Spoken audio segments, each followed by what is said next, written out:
spooky Sunday night. President's Day Sunday night, very spooky. Very spooky. Oh my God, the ghosts of America's past have come to get us.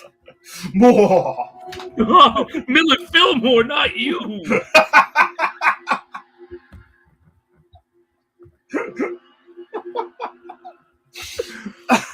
Oh, man. Oh, what's up, everybody? Welcome to a brand new episode of Granny's Peach Tea, episode 224. The holiday Sunday night here.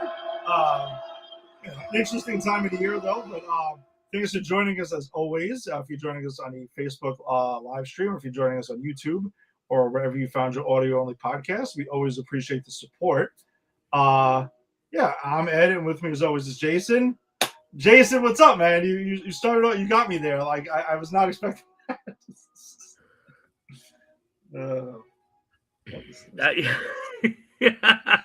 Gotta start with a bang.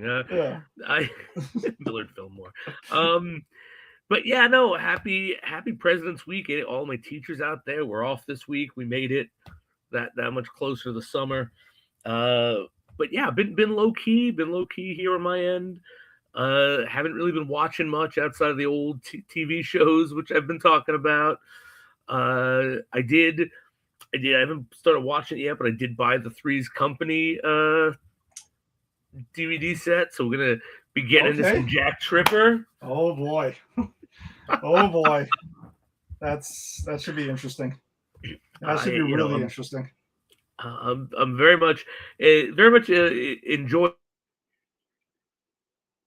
this little ride, and to the point where my friend, my work husband, and friend at work, Patrick, tells me that I should teach a college course on American myth through retro television. And God, if I could teach that would be wonderful. That would be pretty sick. That would be pretty sick. I would want to pop into one of those classes and just hang out in the back and come to Week at the Seinfeld. Yeah, there you go. Oh man, it's funny you mentioned that you bought a box set, because as you know, Friday was Friday the 13th, and I had myself a fairly adventurous Friday the 13th, because I went out for my friend Tanya's birthday, and she found a bar in Williamsburg in Brooklyn called Crystal Lake. Amazing. And I'm like, are you fucking serious? So she leaned into that. When I got there, I wore my Friday the 13th hat and t-shirt, of course. I refrained from wearing my Jason costume, which was a thought that would happen too late, because I have the Holy Trinity. I do have a Jason, a Michael Myers, and a Freddy costume.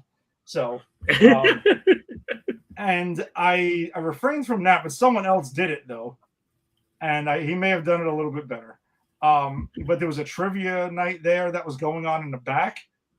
And it's cool. I told Angie within 5 minutes we were there. I'm like, Jason and Ginny, we need to come out here, and we need to go out there one of these Friday the 13th, because there's 3 of them this year.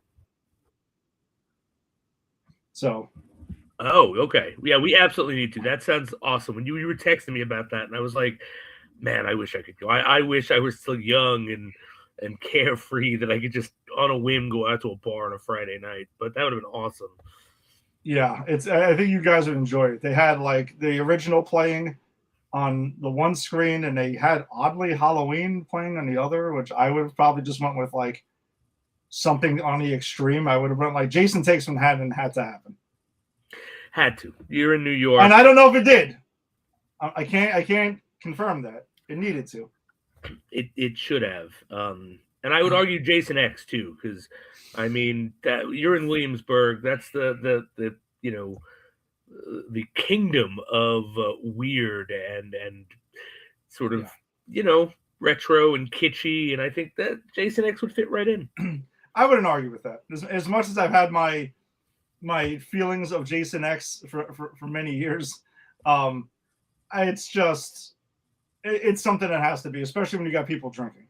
You got people at a bar drinking and stuff. And I think Jason X is that and Jason Takes Manhattan are the two that probably really need to be on. I even told Angie, I'm like, the choice of the original I found interesting, because I'm like, no one's going to see Jason until the last 5 seconds of the movie. in all fairness to the bar, it wasn't called Jason Voorhees' Tavern. It was called This is Camp true. Crystal Lake, No, which this is is true. prominently featured in that first movie. This is true, and through the first 7. And then things went astray. Then we had Jason in Vancouver and In Manhattan. Vancouver, right? Jason Jason takes Vancouver. Briefly Manhattan. Then we have him in space. Then we have him in God knows where. Because then we have him Hell. nowhere. He goes to hell. He goes to hell, sort of. You know, when he's bouncing around, or his spirit is bouncing around for an entire film. I mean, I don't. Like, I've seen that movie a dozen times. I don't still understand anything going on. When did Jason become a fucking worm in the head? Who's Creighton Duke, and why haven't I seen him before? I like him. He's the only interesting character in that movie. Why don't you do something with him? When is hell coming? Yeah, it's. Well, I do think I have a feeling that the day I will keep pushing because PCB Deep Dive needs to come back one day. That is a franchise that needs to be tackled. All right, I'll give that to you only because I want to make you watch Jason. I will watch Jason X again. For you, I will watch Jason X again. I will, and I have a feeling that my feelings will change in the sense that I don't think it'll be the worst one. Oh no, it's not the worst one. Come on, we can argue a lot of things that we can't argue. No, I don't think it will be. Yeah, I especially the way I could see it now. I don't think that would be my takeaway. It might be Jason Goes to Hell. I mean, there's Jason Takes Manhattan. That also might. I don't know if I would be as harsh on it because I think I would find it more humorous. Yeah, just to laugh at it. Yeah, I think Jason Goes to Hell is probably, and for me, it's either that's the worst or it's Roy. Oh. Roy Takes Crystal Lake. Yeah, let's not do that. Yeah, no, because Jason's not in the movie. He's not. He's not. Oh man. But I did buy the box set though. I mean, the digital box set of the original 8. Okay. Because I woke up to an email from Fandango at home that said they were running a promotion for the original 8 for $13. Nice. I was like, for $1 and change a movie, yeah, I think I can. That's worth it. Make that work, right? Look, if you can buy a movie, you know you will watch at least once, and it is less than the price of a rental, you have to. Yeah, you almost feel like that, and then I get 8 movies. Exactly. Yeah, I had to do it. So, yeah, that's and and the Crystal Lake thing. It was actually a lot of fun. But I was gonna start watching them, but the Olympics have taken over my life, so I'm watching the Olympics constantly. Okay. I didn't know you were a Winter Olympics guy. I am more of a Winter Olympics guy than a summer, to be honest with you, because I like the USA hockey, right? The men's and the women's. Makes sense. And I have gotten into curling. Really? Curling is insane. It's kind of nuts because it's such a niche thing, and once you start to learn, you take a minute to just try to learn the rules and some of the strategy. It's pretty fucking intense. It's actually pretty fascinating. And these people screaming, "The sweep," and then that. It's pretty nuts. So me and Angie have become glued to this. We're watching it at it starts at 8 a.m. Then there's another one at 1, and we're watching men's and women's curling. It's pretty wild. And it's oh yeah, hockey's on later in the day. So I'm like, this is great. I love that you guys are so into curling. And it's funny is you're not the first person to tell me this, to speak so passionately about curling. It's weird, yeah, because we're not the only ones. It's this last Summit Olympics. This started when I was in a bar, when I knew the bartender, and I was pretty drunk when I walked in, and me and him were talking, and he had the Olympics on. And I look up at the screen, and I'm like, what the hell is this? And what are they screaming about? And me and him became glued to it, and we're starting to watch it.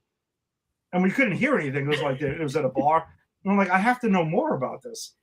And it wasn't when I sobered up and everything like that, the next day and everything. I found myself wanting to start learning about. So every Olympics, I've started to like try to take more interest in stuff. This is like peak. Like I want to play curling. I want to play curling. I want to do it. Wait, is that Yes. something you could just do? Apparently not, because for my birthday this year, we were going to do it. We were looking into Okay. it, kind of like bowling alleys and stuff like that. Right. Like they had it, but they had this like food package and beer package, and like the price was stupid. And I'm like, all right, I'm not gonna tell people they have to come out and like pay for this for my birthday. Yeah. I'm like, maybe if we want to, we can look into this and like get a group of people who genuinely really want to play, and we put it together and we do this. And yes, I would need to be like, it would need like when as I don't bowl a lot, even though I do enjoy it, and I'm actually like fairly good at it. But I don't take it like I just go and I have some beers with it and I do that. That's how I could see curling being. Where I can see like some people like getting a couple of pitchers and like getting into this, and I think it would be a blast. All right. Hey, you know what? If you go curling, let me know. If it's not, if it's in the price range, I'm there. I'll bring my own whisk broom. Oh, when I've swept him up a couple of times, even at work or here, like a spot thing, I'm already like, girl, hard, and like yelling the whole thing. Yeah, it's you have to you have to. It's a lot of fun, and then what's funny about it is that when the Olympics are over, I'm gonna pretty much forget about the curling until it's time to actually do it one day, and that'll be it. And then in 4 years, it'll be like, let's go again. Hey, I'm getting that itch again. I think curling's coming back. I kind of want to sweep. I don't know why, and I want to start screaming like at people, and then like do the shot. Like, yeah, it's fun, man. It's interesting to like pick up another random sport for a couple of weeks. Right. And they're like, all right, and then it's just again, it kind of like disappears. I love it. But all right. So though we do have like comic book stuff to talk about and like that. We are gonna go ahead. We had a trailer drop. Wait, we haven't become the curling podcast? I thought this was the curling podcast. Jason, don't get me started. Don't threaten me with a good time. All right, I'll text Farachi. well, that's it. We'll be the curling podcast now. I have to come up with some obscure name for it too. Shot Rock, boom, or in the house. I like that one. All right, so yeah, we did get a trailer finally dropped. There was a poster that dropped also for the live-action Spider-Man Noir series that's coming out, and this is Nicolas Cage picking up his role that he lent his voice to in the Spider-Verse across the Spider-Verse movies. And Jason, if I would have told you the list before this thing was announced, there would have been a list of Spider-Man live-action series that we're going to be getting. Did you think we would get a Spider-Man Noir series starring Nicolas Cage? Actually starring Nicolas Cage? No. I thought we would get a Spider-Ham actually starring a talking pig with spider powers before we get a Nicolas Cage-driven Spider-Noir. Not to say I think it's a bad idea, I just didn't think it would ever happen. No, I did not think, or I kind of assumed like somebody else would play it or something like that. Right. Like, but I didn't think Nicolas Cage would come back. But I mean, that's the beauty of Nicolas Cage. You don't know what he's gonna. He doesn't know what he's gonna do. He's a vampire. Yeah, he's just. It's fascinating, and my excitement for this though is that I have mixed feelings, but I'm leaning more positive now, and you'll see why in a second when we watch this trailer. Lord and Miller, who produced the Spider-Verse films, are behind this. They are producing this. So that gives me some hope that we're going to get something good here. My trepidation is that it's from Sony. And as we know, Sony's live-action Spider-Man adventures for quite some time now have not quite been great, to put it nicely. They have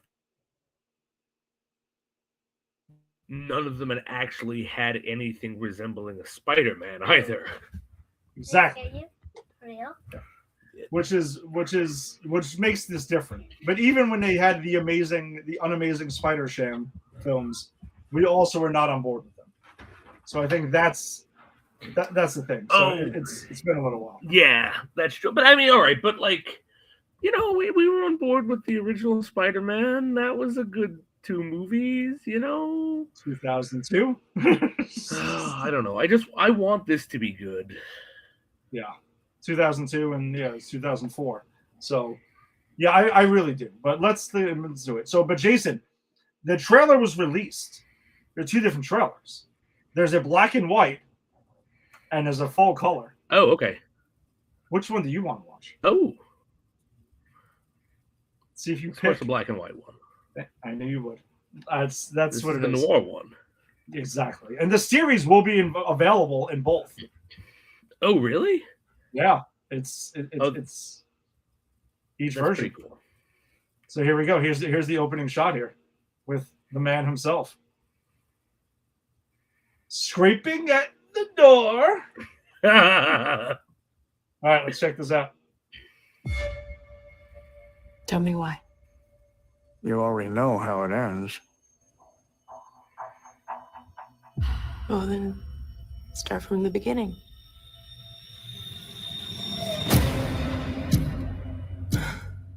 Ticks. Thoughts. Impulses. I manage to suppress them. Most of the time. What's going on, Ben?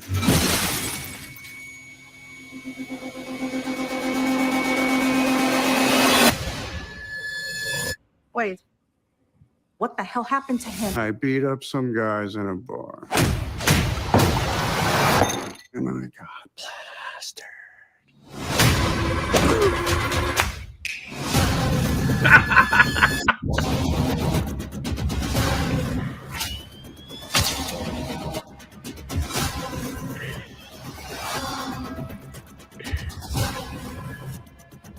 What are you thinking about over there?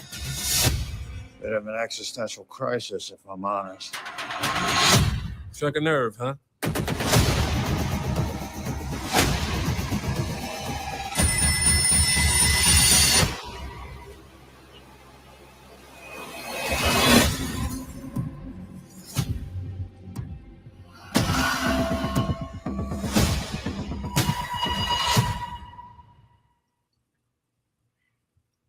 All right. Okay. I'm going to say this. This has a couple of things really going for it here. The first is it clearly knows the assignment. Right?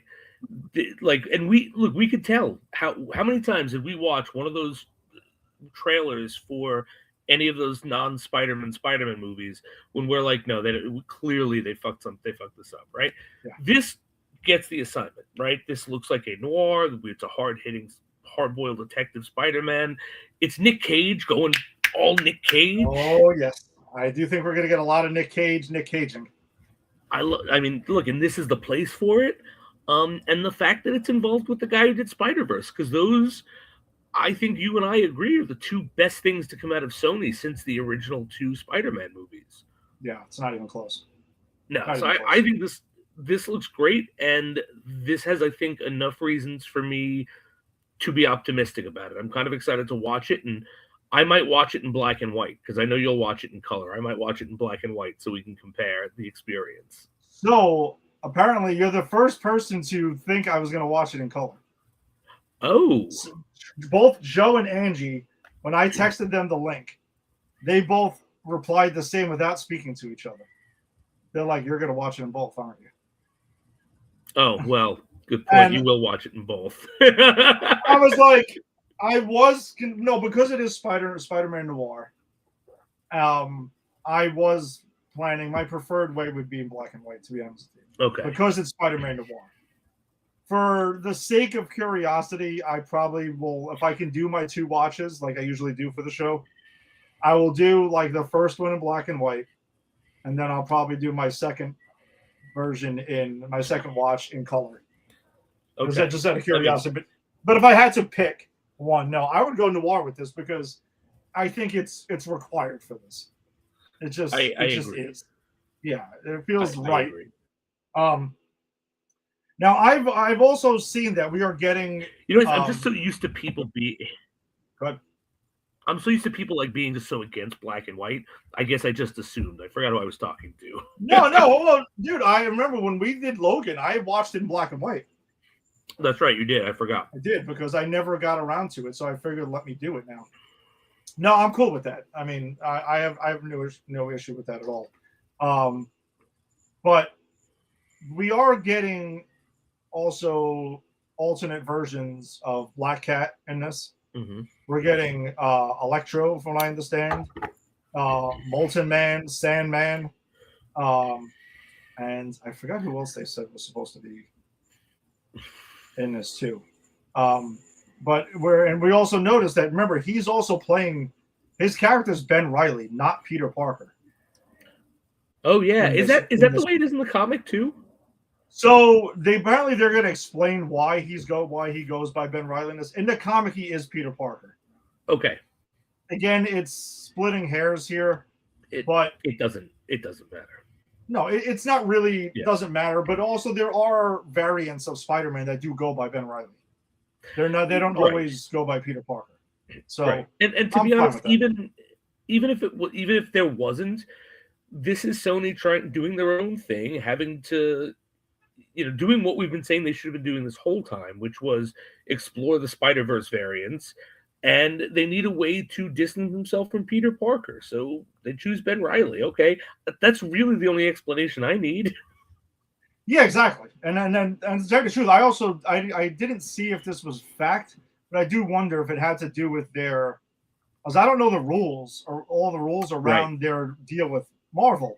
They might not even be allowed to use Peter Parker. True. So they might have to use Ben Reilly, which is fine. I don't care, and I can see, again, the Lord and Miller basically had said in an interview last week that they said it was to differentiate Tom Holland, Peter Parker, who's live action right now, and then like this one that we're getting here.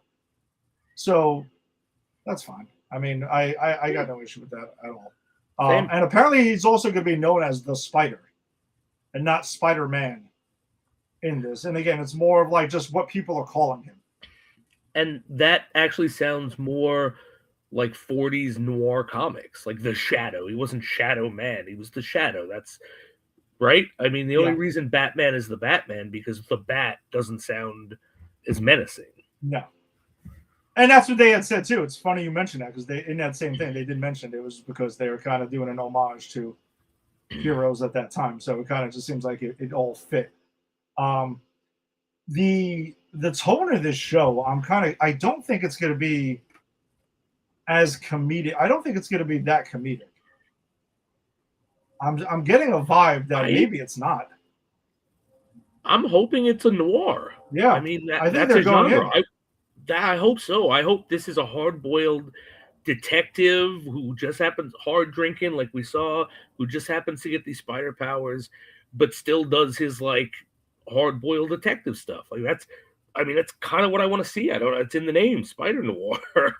Yeah, that's what I do think we're getting. And Nick Caging in this should be interesting because he definitely does some of it in here, in the trailer itself.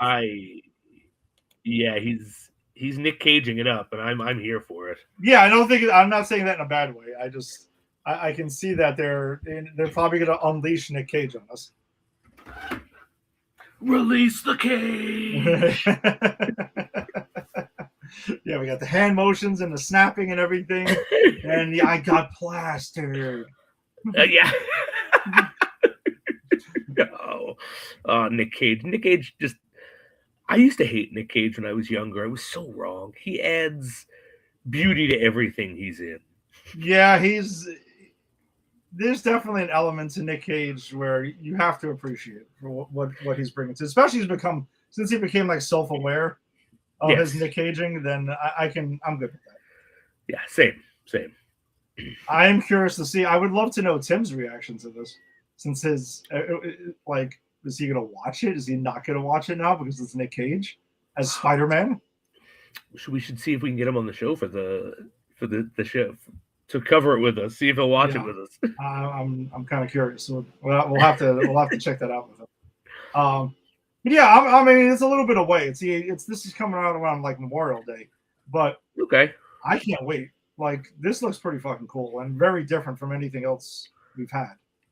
Agreed. Yeah, and you know what, me, I love to see them try new things, even if they fail. Like, new things that look good, not new things that are cash grabs because they don't own rights. Like, no, I feel good that they actually the Lord and Miller part of this is adding a lot of goodwill for me.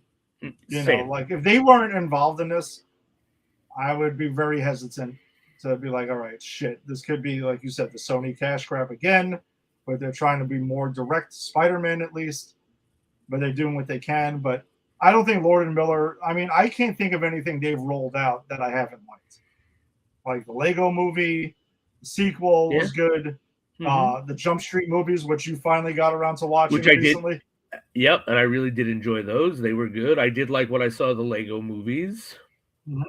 And then the Spider-Verse movies. And we've talked about that, right? I think I was telling you last week that Finn is starting to get into those movies, and I'm here for it because it's a great movie, like both of them.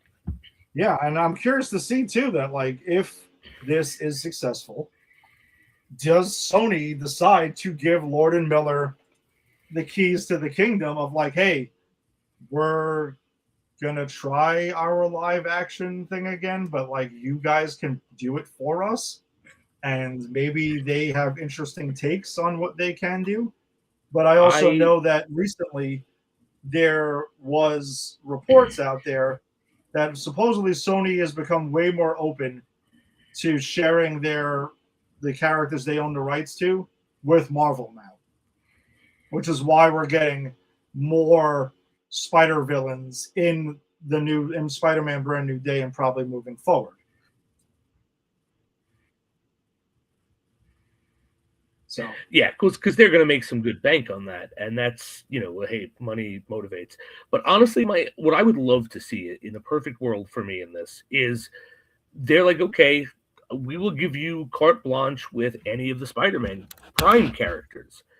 But like, we're gonna take Miles and the multiverse stuff. So it's like, you're never gonna have a Miles, but you can use any original version of the source material you like. You can do Dr. Octopus, as he originally was. We'll take the one from the multiverse where she's a female. You know what I'm saying? Like, that's what I would love to see, and then just let Lord and Miller just do their thing with all of those characters and playing around with stuff like this, like Spider-Noir. That I would be 100% on board for. Yeah, that can work. Again, also let's also see the series, because as much as we're both excited about it, let's just make sure they execute this thing and get this thing right. But if they do, you're right. Like, if they were going to go live action, because I would imagine Sony would start pushing them, like, all right, let's do live action other versions and stuff, like, and see what we can get out of this. You're right. If they took Miles and did his thing, and they gave the MCU, like, hey, here's a huge fucking rogues gallery for Tom Holland Spider-Man to go with, here, like the traditional ones, like Green Goblin, Doc Ock.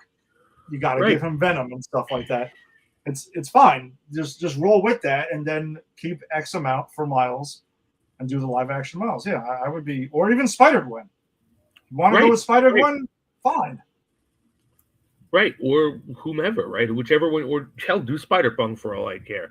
And, use the different versions of those versions of the villains. That would be fantastic.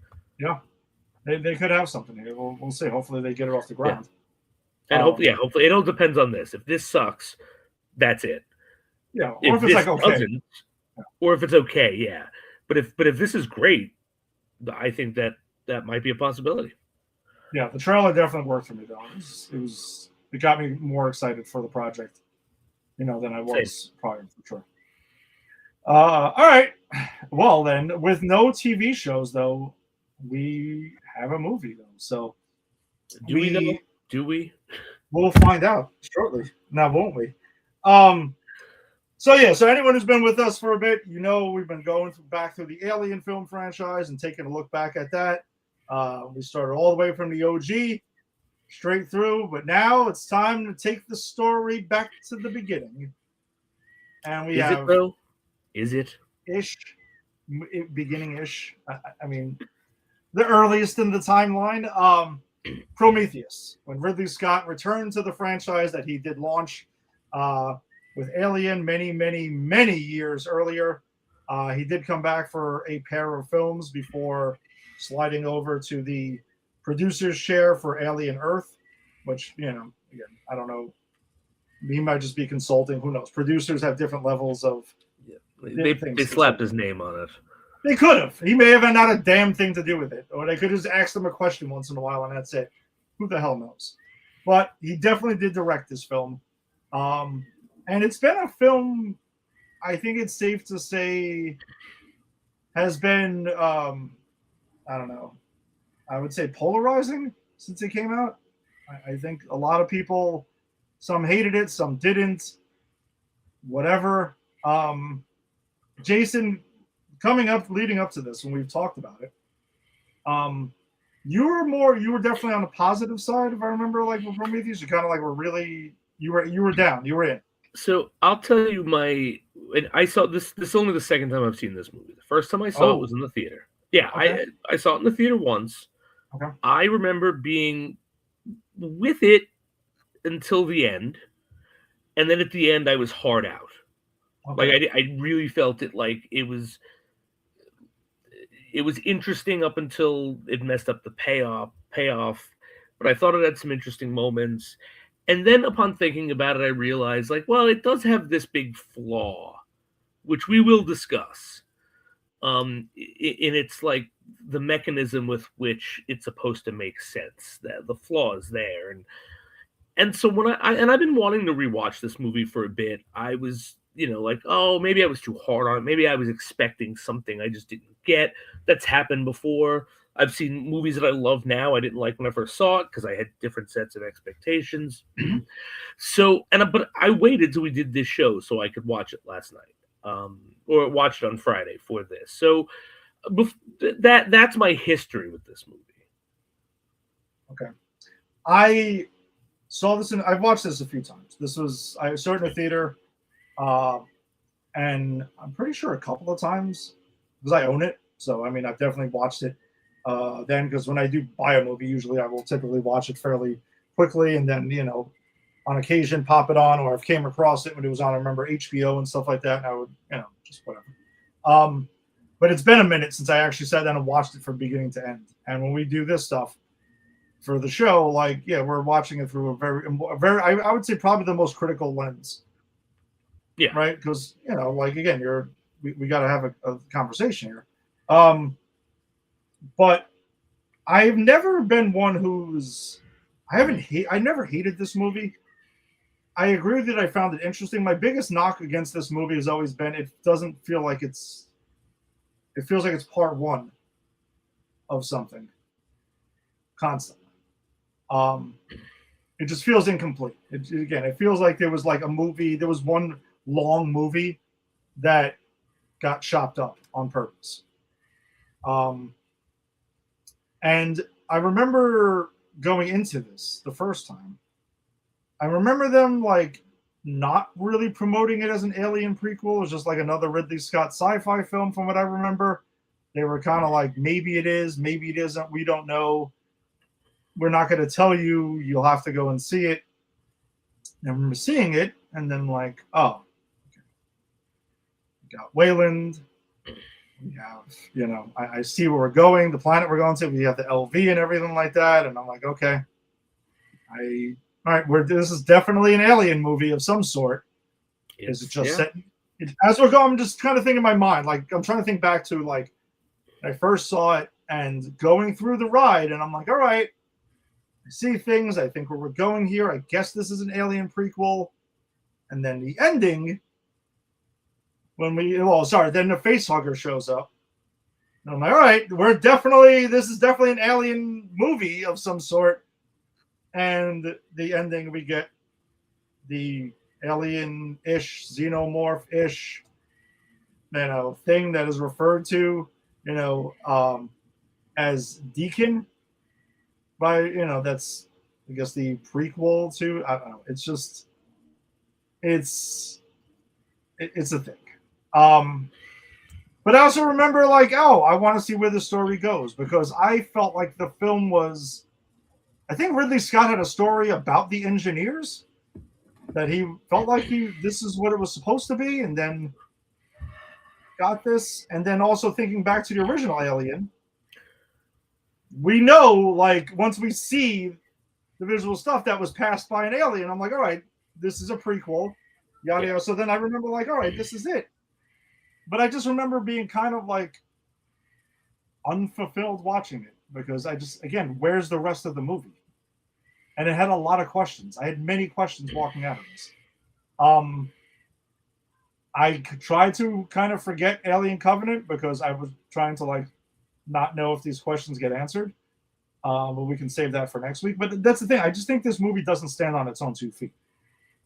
Is my biggest issue. I agree. And I'll tell you this. I gave you my take when I first saw it. My take now is very different. I am in the... I dislike this movie. Oh, okay. You went all the way to dislike now. I dislike this movie. And not because of anything it is technically. I think technically it looks great. Yeah. I think it's a bit boring at times. But my biggest problem with this movie is it doesn't, if you really boil it down and really look at it critically, none of it makes sense. Like, it falls apart sense-wise, so with, like, 4 questions. And then on top of that, people are just doing stupid things that no one, even in the worst written horror movies, would do. Like, I'm on a planet. Oh, I'm going to take my helmet off. Don't do that. Fuck you. Yeah, I don't know what that was about. There's so much of it that it kind of collapses under the weight of that. And then knowing that it kind of goes nowhere and I'm just left with lots of questions and no answers. So as you said, it's like half a movie. It was like, I can state this. I will never watch this movie again. Wow. I mean, I get, well, I'll save that question for the end, because you always like to do our rankings of the franchise we're getting into at the moment, like, yes. to kind of like wrap it up. So we'll save that. I'll save that for you. Yeah, there's a lot of things that happen. I do think, on a positive note, I think the acting performances in the film, I don't really have an issue with. Like, I'm good. I think Michael Fassbender is bringing it in this thing. The acting is good. Yeah, as David, he is the synth in this film, which you kind of, they don't really try to hide that. They're pretty right off. He's creepy at times. Yeah, he's definitely creepy at times, asking questions, and some of the things he says, even like, it's like, hey, isn't it the purpose of, like, old children who want to, like, see their parents die? Almost like, yeah, I want to kill you guys, or whomever my creators were, but I'm gonna just roll with this. And at that point in the film, we don't know that Wayland is on the actual ship. Like, it just seems like it. Did you or did you kind of catch that early? I mean, look, it's hard to tell. I don't remember if I caught that the first time I saw this, but watching it this time, I was like, nothing else makes sense except for him to be on the ship. Why? Because he has that moment in the beginning where it's like, I'm a hologram, I'm dead, but I've spent all of this money to send you guys out there, and I'm like, no, he's not dead. He's still. What are you doing? It doesn't make any sense. Why would an old rich man do that for the benefit of humanity? I live in America in 2026. I know that's a myth. That's not really something that's going down. I thought he was, like, still back home, though. I know that they were still sending another. I thought we were getting to Wayland Yutani, like, hey, go fetch this for me, bring it back, yada yada. So it was a little bit interesting that wasn't the case, and then we find out that Charlize Theron's Vickers is his daughter, which, I mean, that didn't really. I felt like it was supposed to be some sort of twist that I didn't care. I mean, it didn't change anything for me. I mean, she's still kind of there, but then she has this weird thing with David because he sees David as this son that he's never had. Right. Yeah, and I don't know. Then also Vickers has this like weird random thing with Idris Elba's character with the captain, where they just randomly go bang off screen and then it does nothing.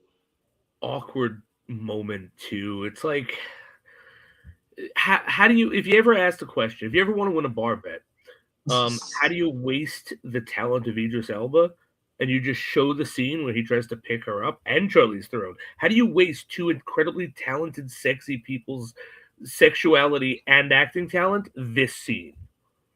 It's a weird scene. And I also find it weird that we've gotten in the last couple of Alien movies now, because we're following it in theatrical, that there seems to be weird sexual scenes that happen in these movies that are so awkward and like shoehorned in. Why is this a pattern? I don't know. I mean, look, it makes sense in the first one because it's the alien impregnating men, right? We talked about the whole, rape and impregnation of men. That's why it's so scary, the symbolism. Yeah. I don't think there is. There's no weird sex scene in 2, is there? No. Yeah. Nope. It's just after the good ones it starts. Yeah. They don't got time. But then 3. No, they're actually making movies over there. They actually had something to do. Yeah. They were just trying to kill time so they could pad the runtime. Yeah. There was in Alien 3, there was Ripley randomly hooks up with the doctor, and then that leads to nothing. Right. And then everyone wants to rape her. And then I don't even remember what happens in the other ones. I don't know. It's someone. Oh, Alien Resurrection. Remember, she comes out with you get the one dude, Ron Perlman's character desperately wants to bang pretty much everything, especially Winona Ryder's Call, who's a synth, and then Ripley basically says she'll bang whoever she's got to get off the Ripley 8. That's reveals she's got whoever she's gonna bang to get off the ship, and then we get the captain with the girlfriend with the foot thing. I don't know. It's just bizarre. It's like I don't know why this became a pattern in this franchise now.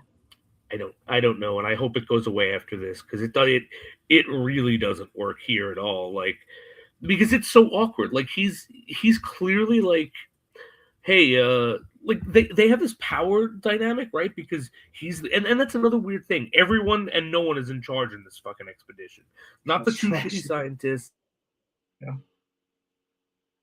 Not the captain, not Charlize Theron, no one and everyone. Right? It's the weirdest thing.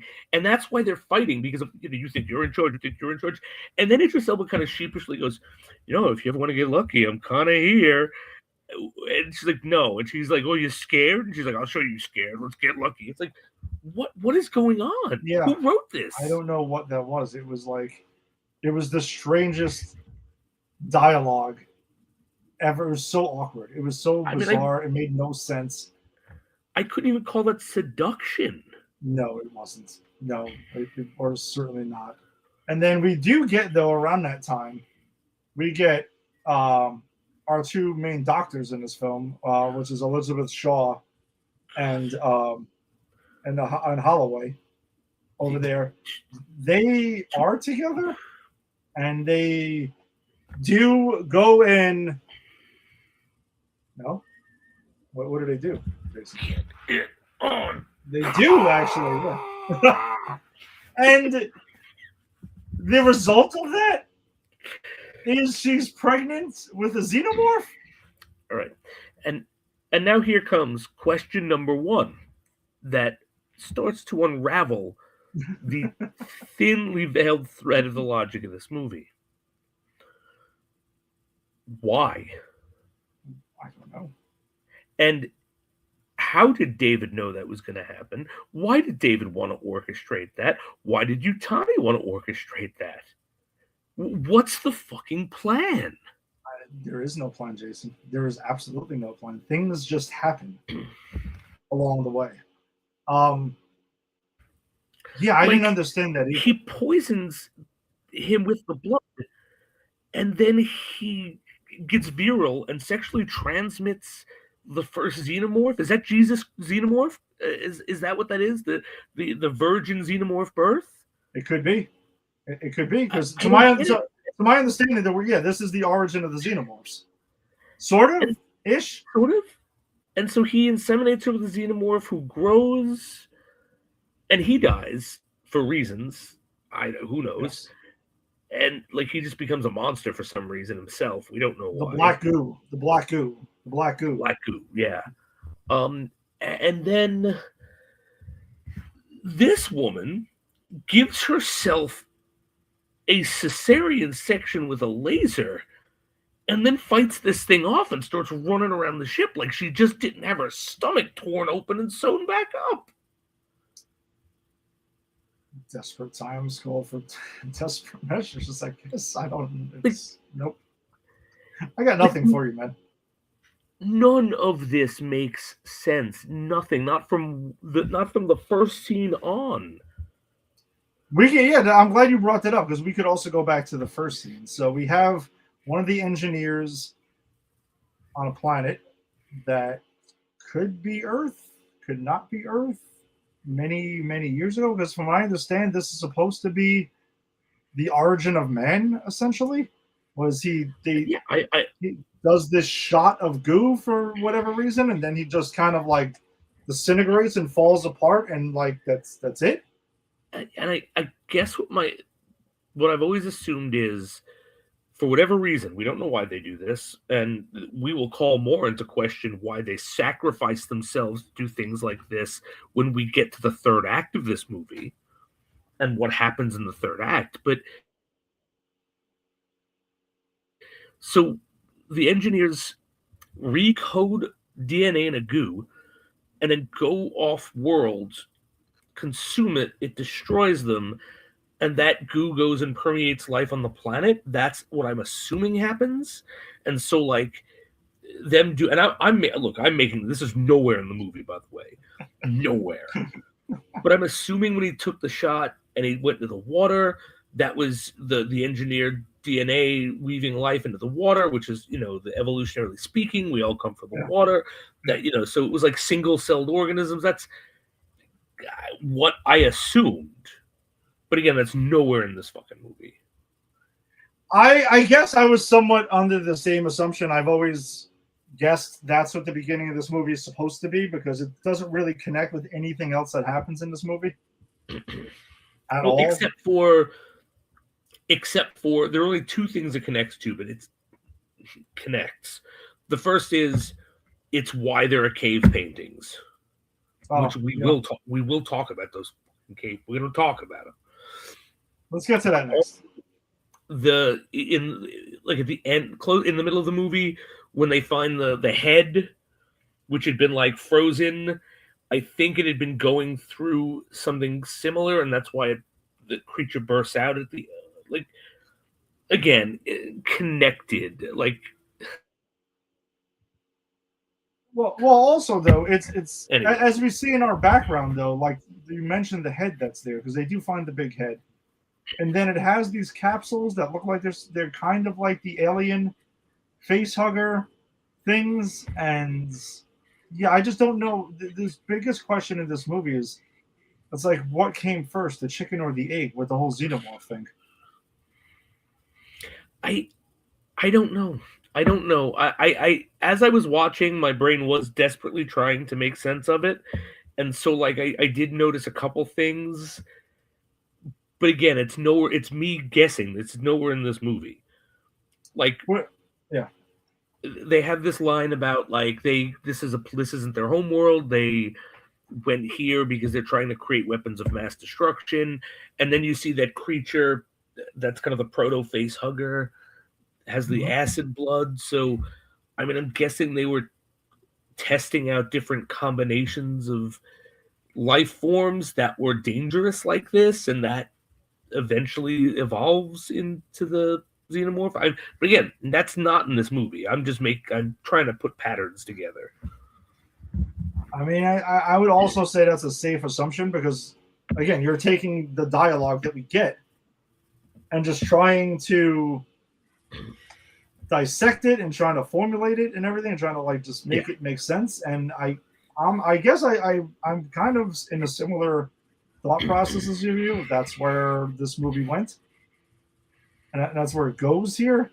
But why? Why did we have to take such a long-winded, stupid route? That's a great question. That's also because I just do wonder that if Ridley Scott wanted to make a movie about the engineers, but then somehow like decided to turn it into a backdoor pilot to change it into an alien origin story or prequel, it feels like there's just two different movies going on here. Agreed. They're at odds with each other. Yeah, they don't really coalesce because, again, the third act of this movie makes no sense. The engineer's plan makes no sense. Let's go unravel it. Let's see if we can decipher this.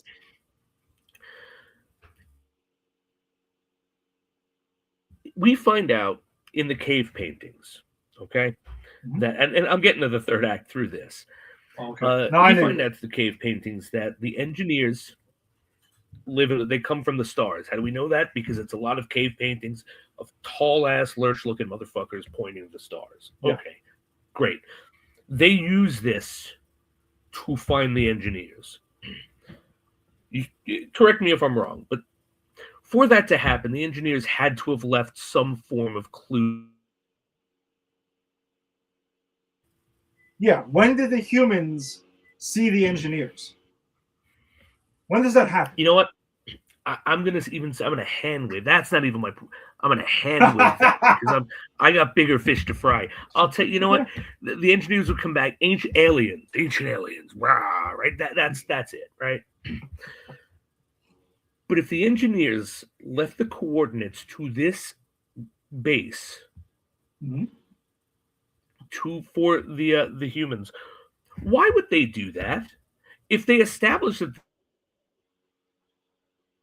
this was a base they go to create weapons of mass destruction, why would they leave the coordinates for these fucking primates that they have created to maybe one day find?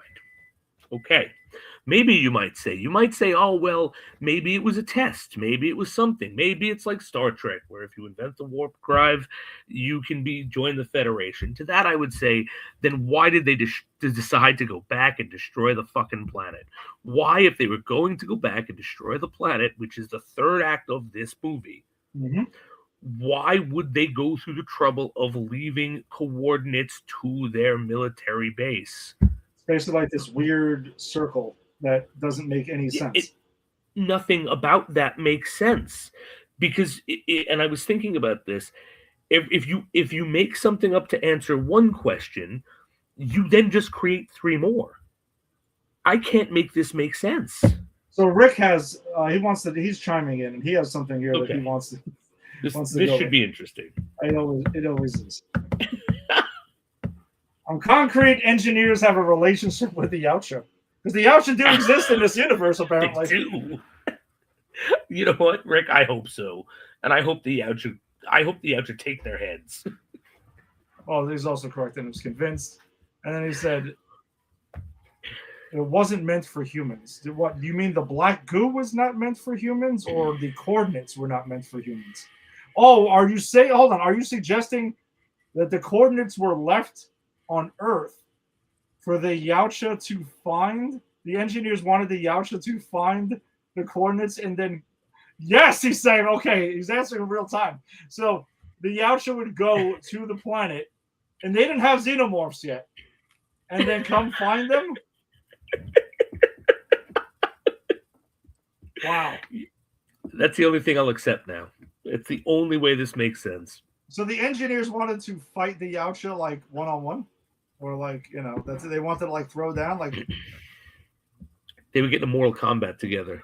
Predator loves, the Yautja do, again, in the non-canon films we got, yes, it is, in those movies, if I remember correctly, we're not there, we'll be there in a few weeks when we do those movies, the Predators, the Yautja basically they have xenomorphs who are supposedly created to give them something to fight, like to test themselves.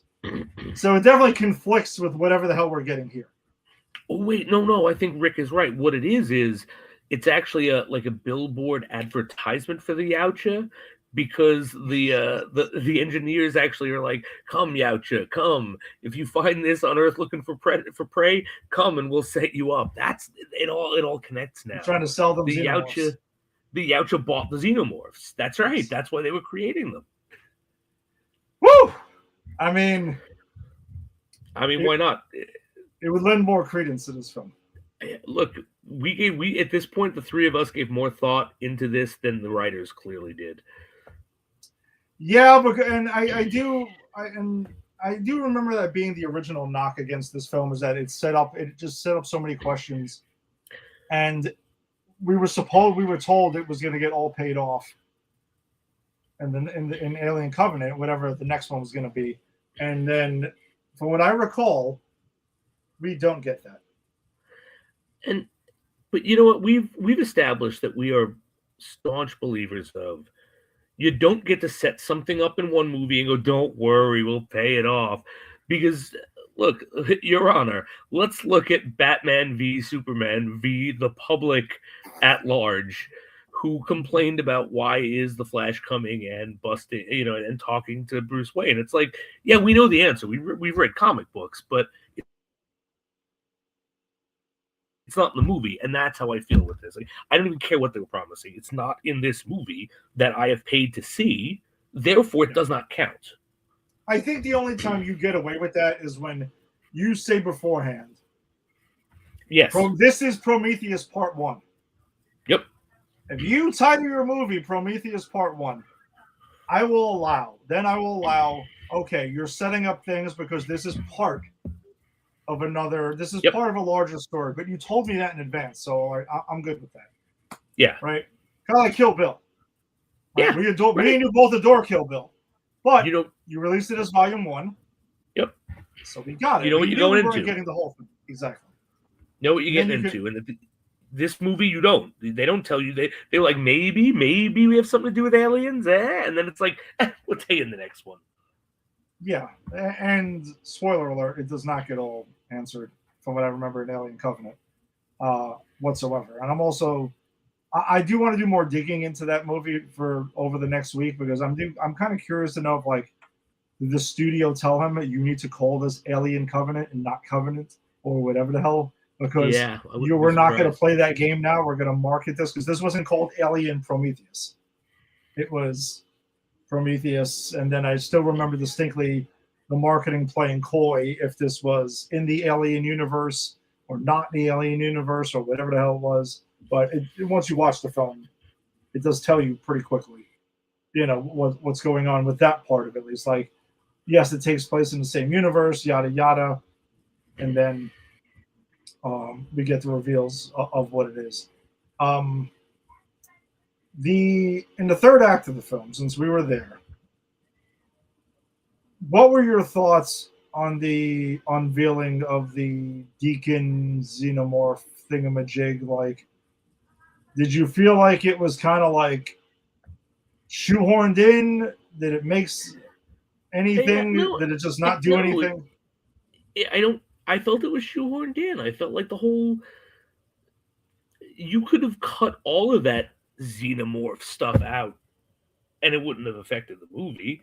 Like, it again, it's as you said, it's like he wanted to make a movie about the engineers and had to shoehorn in all this alien stuff to get funding, because that's what it feels like. I mean, even like in the way that it's kind of ripping off not ripping off because it's his imagery, but like, the proto face hugger things that wrap its arm around the guys, like, even that, I'm like, is this just to get me in, like, questioning about the Xenomorph and where it comes from? Because this seems like it's part of your second movie that we were talking about.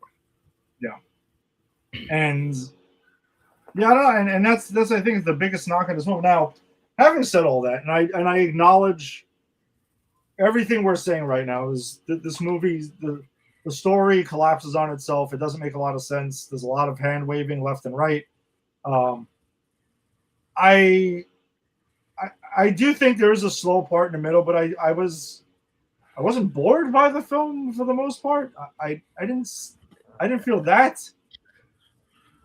I mean, there's some stuff. The movie looked cool. Like, it looked good.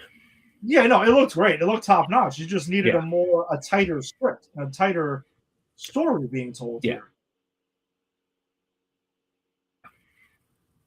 I think. Yeah, well, essentially, you needed one movie. I think you needed one movie. I think you should have focused on the engineers in this movie. Told that story. The whole thing about questioning the origins of humanity and stuck to that. And then maybe you pepper in a couple of Easter eggs for the xenomorphs. And then maybe you just like, hey, we'll get to the xenomorphs in the second film. But what we know of xenomorphs, this is all over the place with the origin of them. Like, none of it makes any sense. Like we said, the facehuggers, the prototypical facehuggers, the impregnation of a woman to have a xenomorph, like it's all over the place. And this is in the same film. Yeah, exactly. And it's like it's almost like they don't want to commit. Like, yeah, we're xenomorph now. The story's about the engineers. Yeah, it's about the xenomorphs. Yeah, even in the same film, they can't commit. And again, it cannot be overlooked just how stupid these characters act. They're incredibly stupid. Talking about like the proto face hugger, right? I mean, I was joking to myself while I was watching it. Did these two idiots go to the Dennis Nedry School of Science? Where it's like, because you got they for one thing, they go, all right, we're going to go back to the ship. We're going to leave before everyone else to go back to the ship and somehow be the ones not to make it. Yep. Okay. Before the storm kit, they should have been the first ones to make it as they left first, but whatever. Hand wave. Then they're scared up until they see that creature, and the one guy goes, all right, we got to get out of here. And the other one goes, nah, you're beautiful, sweetheart. You're beautiful. Come here, you're beautiful. Now, let me ask you something, man. If you were walking in the jungle of a country on Earth and you saw a snake, would you act in that manner? No, I'm out. Why would anyone do that to an alien creature? I don't know. Those two are incredibly fucking stupid. What is it? Fifield and Milburn, who kind of go. You're right. It is a great question that they leave before everyone else, but yet are the last ones to get back. They get sidetracked on this thing. They get caught in this storm and stuff that's going on, and they're told they have to kind of like hang tight until we come back. But meanwhile, back at the ship was when everyone's getting down in the ship. Then, that doesn't make a hell of a lot of sense. Yeah, it really doesn't. And then the thing with like just because I just want to talk about all these things, and no, go for it. The let it out. It was actually pointless to have David poison the scientist, because everyone except for David and Wayland Yutani knew that thought that this thing came from when the idiot took his mask off. She actually says, like, oh, we got to check that air because that's where he might have gotten that thing from. And David goes, oh, no, that was me. Oh, posh. And no one cares. Because she never follows up with that again, that, he killed her partner and got her impregnated with that thing that we've all forgotten about until the end of the movie. But why not have it be a result of him taking his mask off and having an infection? Wouldn't that make a bit more fucking sense? Wouldn't that cut out like 3 unnecessary steps in the plot? Or how about you at least just say this? The Dr. Holloway gets attacked by a facehugger. And he bursts out of then we get the chest bursting later on. And that's it. You cut out all this other shit that you're trying to jump all over the place to explain. And you kind of just stick with the lore that you already set up. Or would that just make it too much of a straight-on alien movie, and you didn't want to? And maybe that's the issue. Maybe that's the issue, right? Because we would get people going into space with Weyland-Yutani. They go into hypersleep. There's a synth. They wake up. They go do their thing. They run into a facehugger. Someone gets one in their body, bursts through chest. Aliens there. Then we're just another alien movie then. And better for it. Because yes, again, I do think so. What's the plan? Like, even vessel going, why couldn't we be the first Weyland-Yutani vessel who found this planet? And that's why Weyland-Yutani is interested in Alien when they come across it, right? No, it's got to be this whole, like, Guy Pearce in terrible fucking makeup. We haven't even talked about the terrible makeup of Guy Pearce. It's pretty bad. But it's awful. But so he has found these two crackpot lunatic scientists who have found God from cave paintings, and he's put billions of dollars and all of this money to go there to extend his life. Question mark? Like, again, what's the plan? How are they going to get these engineers to extend his life? How are they going to talk to these engineers? What were they going to do? I want to know the plan. And there's a line in this movie that does question that, like, about communicating with the engineers. And that doesn't really get answered at all. No, it doesn't. No, because there's only one left alive, and he's trying to kill the Earth. For reasons. Because we don't know we never really find out what those reasons are. I think, isn't there a line where they suggest that it was just, there was a disappointment and that's it? Yeah, because she says, why were we a disappointment? What did we do? And that's it. And the thing is that guy, that engineer has been frozen. Like, all of the ones still alive have been like in a state of suspended animation. We don't even know when they were going to destroy the planet. So it's not even like you could say it's an attempt at social commentary of, we've become too big and they've been monitoring us, they've come to destroy us. I don't know if he's been in cryostasis for a year, for 100 years, for 1,000 years. It could be anything if they came to the planet pre-humanity. Yeah. I mean, we have to assume it's been thousands of years, I guess. Maybe, I'm guessing. I don't know. Was he part of the OG crew that made the humans? I don't know. And how come there are no, like, so, and here's another logistics question. We have this planet with a base on it, creating their weapons of mass destruction. Okay, clearly this is a species of creatures that goes and creates things to see what they can do with them and manipulate them and use them. Why isn't there a base of them on Earth? Why have they just let Earth go off to do its own thing? Why is no one monitoring it? No. Are we just supposed to assume that they just come back every once in a while and that's it? And maybe those are the alien sightings that we hear about and stuff like that? Just the National Enquirer? I don't know. Definitely not in the script. No, not in the script. We're once again, I found ourselves doing a lot of heavy lifting for the writers of a film. Yeah. Or series. That's It's never a good thing. No, not at all. Not at all. And yeah, no one makes any good decisions except for David. He was the only one who makes any good decisions because he tries to kill everyone so he can escape. He saw the script. Which is the only smart thing to do when you're a slave. Well, he also, and He he saw the also saw, script. he saw the script. He's like, none of this makes any sense. I'm going to kill everybody, and I'm just going to move on to my other movie, where I'm hoping that something happens here, and someone can tell me what's going on. They just offered me the role of Magneto.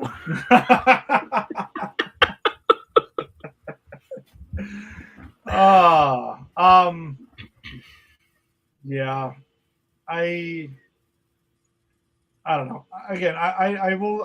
One thing I will give this movie is I don't think I wasn't personally bored by it. The logic doesn't make a hell of a lot of sense. It kind of the story collapses on itself. The acting is fine for what we get. I mean, the Peter Whalen, Guy Pearce thing is they couldn't just cast an old guy and just kind of go with it. Like, no. It's not like he's doing calisthenics. It's not like at some point he de-ages. I could see that. Yeah. Like if like you get the shitty makeup, but then at the end he gets engineer blood and he gets young, and then maybe he becomes the villain. He starts to engineer out. I don't know, something other than he just gets murdered by the engineer, and it could have literally been an old person, an old actor. Yeah, we couldn't get like Michael Caine or something like that.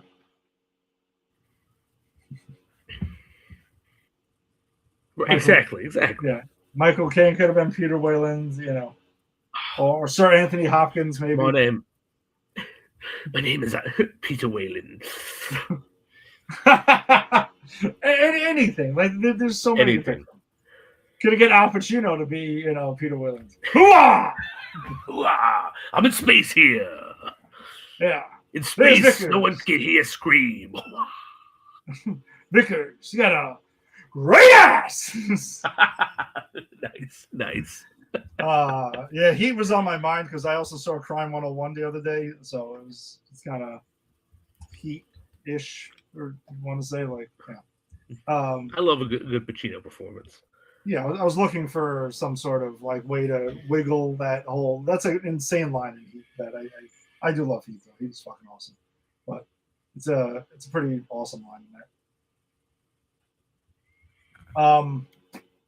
So though, all right. So I guess rankings wise, right? We want to get to that, or we have anything else we want to get into here? No, I think I covered all the stupidity. It's a lot of stupidity. There's a lot of Oh, there's one more thing. I think Charlize Theron is the Ripley of the piece, in the sense that she's the only one who is like, no, we're closing those doors. No, we're not letting the infected in. No, we shouldn't be here. And what's her thanks? She gets crushed for no reason. Well, just because I guess Charlize Theron didn't want to be in the sequel. I guess so. She's just like, again, yeah, you're right. We're back to nobody listens to somebody in these. Nobody listens to the woman in his movies, and then everyone ends up dying. Right, but including the woman. The one who lives is the stupid scientist who should have died. Well, listen though, Jason. I mean, she got impregnated with a xenomorph through actual, I guess, black goo semen or whatever, however that works, and she gave herself. She took it out of herself, and then she continued to soldier on after that. She did. She's a goddess among human beings. I mean, I don't understand any of that. Well, no, actually, no, I understand it now. She is the third last Kryptonian, and she knows it. She couldn't be killed, which makes a hell of a lot more sense when you talk about the last stupid thing I want to talk about before I'm ready to close the book on this movie forever, which is when they're first trying to leave the ship. Mm-hmm. On this hostile alien planet none of them have ever been to or have heard of or know anything about, except possibly gods live there. And the military guys go, all right, weapon up. And she goes, this is a science exploration mission. We're not having any weapons here. It's like, what? You don't want security on some level? You right. Like, again, going back to the jungle metaphor, I wouldn't on Earth go to certain places without armed guards. Yeah, and you have people who are armed guards who are willing to protect you.